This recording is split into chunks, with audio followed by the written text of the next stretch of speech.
বাড়ি বাড়ি প্রচারে জোর অরিন্দমের। ভারত মাতা কি তৃণমূল নাকি বিজেপি?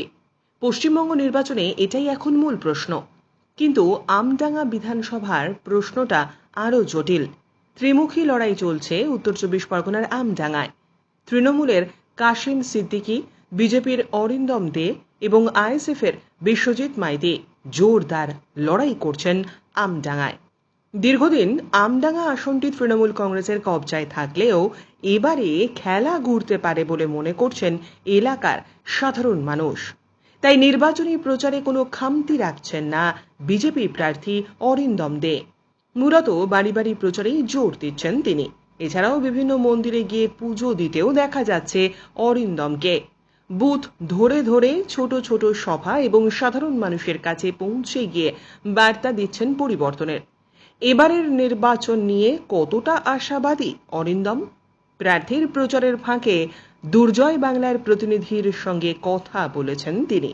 ঠিক কি বলছেন শোনাবো আপনাদের। এই যে আমরা মানুষের কাছে পৌঁছে গেছি, এই আমাদের কার্যকর্তা কর্মী সাধারণ সমর্থক এরা খুব প্লেস সন্তুষ্ট, বলছে মানুষ খুব আশা ভরসা যোগাচ্ছে, বিজেপির প্রতি প্রত্যাশা বাড়াচ্ছে, এটাই হচ্ছে মূল বিষয়। আমাকে সাধারণ কর্মীরাও বলছিল আর কি। খুব সুন্দর কিন্তু দাদা, মানে 3-4টে মন্দিরে গেলেন, কি চাইলেন ঠাকুর? আমি মানুষের মঙ্গল কামনা করছি, আর হচ্ছে ভয়ভীতি সন্ত্রাস থেকে মুক্ত আমডাঙ্গা হোক।